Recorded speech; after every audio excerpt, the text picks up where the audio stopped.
Good morning to one and all. I feel very happy to work under the project of Naipunya Vikasam, Functional English and Life Skills, with the support of APSDC and SchoolNet India Limited. Today our topic is calling for help in an emergency. This topic belongs to 9th standard. Before going to our topic, I would like to introduce myself. My name is Mano Venkat. I am working as a Life Skills and Functional English trainer at APSTW or SY School at Srisaram in Kurnool district. Calling for help in an emergency. Suppose whenever we met and major accidents or major illness, we must contact the emergency services or hospitals. Before going to that, we must do first aid. In this first aid, what is the first aid? What it means? The first aid, the first and immediate assistance given to any person suffering from either a minor or serious illness or injury with care provided to preserve life. In the first aid process, whenever we observe the affected person, we must do to control the serious situation or to provide to better stage of the affected person.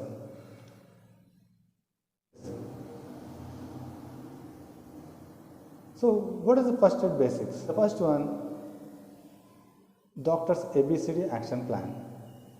In this action plan, suppose any person has to affected with heart strokes or shockings, they get an unconscious stage. In that positions, we must follow doctor's ABCD action plan. And the next one, burns. Whenever any person has met in a fire accident, his or her skin totally spoiled by the burnings. So, in that position, we must use first aid techniques. And the next one, bleedings. In the bleeding, when we met an accident, we have to get several injuries.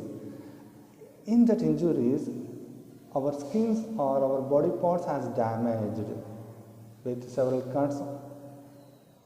So at the time, we control the bleeding. Without control the bleeding, the patient or the affected person has loss of their life. So when we control the bleeding, we provide their lives. And the next one, poisoning. And the next one, choking. Choking means that any food particle or any substance has stuck in our throat or air pump. We can't able to breathe perfectly. At the time, the affected goes to very critical situation. So that is called choking. In that, we must provide first aid. And some minor injuries also, we do first aid techniques. Today, we discuss the first one, doctor's ABCD action plan. It's called as a DRCABCD action plan. What it means? Okay. How to recognize a stroke? By using FAST method. Whenever we recognize this stroke, we must follow this FAST technique. In the FAST, F means face. First, check their face, has their mouth dropped. Suppose any person has observed their faces, their mouth has dropped, it's a symptom of stroke. It's a symptom of heart stroke. And the second symptom, arms. can they lift both their arms? We try to lift their arms. Even he can't stable and he can't lift their arms in their own or without our support. This is also one of the symptoms of heart stroke. And the third one, speech. Speech. Is the speech slurred? Slurred is nothing but he is unable to speak because the tongue is becoming very thickness. T means time. In the time is very critical and the time is very precious at this position. When we waste our time, the patient or the sick person has to become very critical position. So at the time we get contact an emergency, call 000 now. It means the 000 is an emergency number in Australian country or some other countries. But in our India, 112 or 108, this is an emergency service call number, phone number. When we contact 108, we get an ambulance to providing all type of medical treatments. So at the time, we must keep calm, because whenever we observe these signs or these symptoms from the patient or the sick person, when we tense, we can't do the first aid technique as a proper way. When we feel tense, we can't do the first aid technique. So just we keep calm and do DRCABCD action plan. How to do it? In this action plan, we must follow these steps.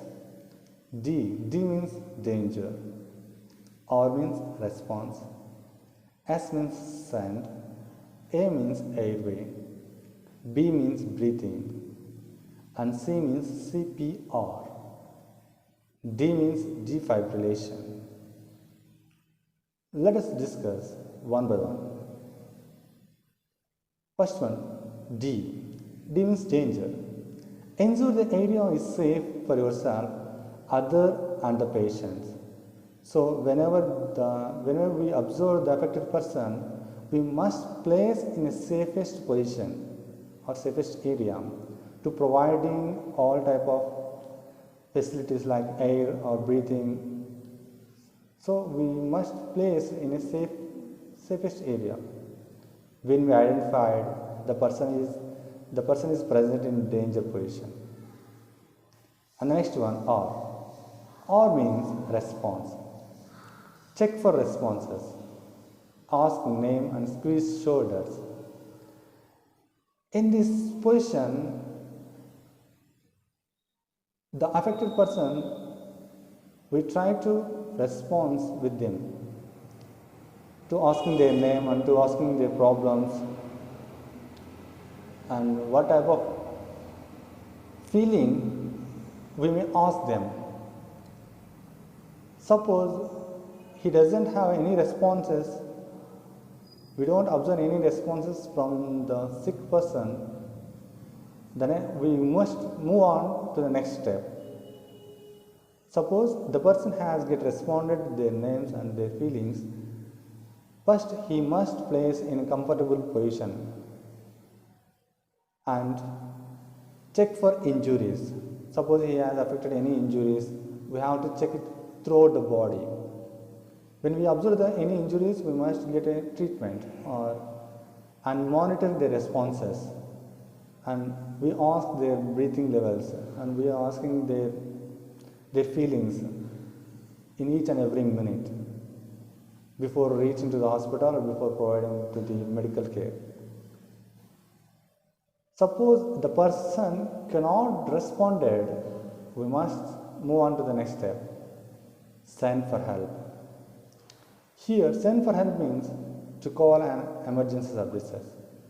Call 000 for an emergency or ask another person to make a call.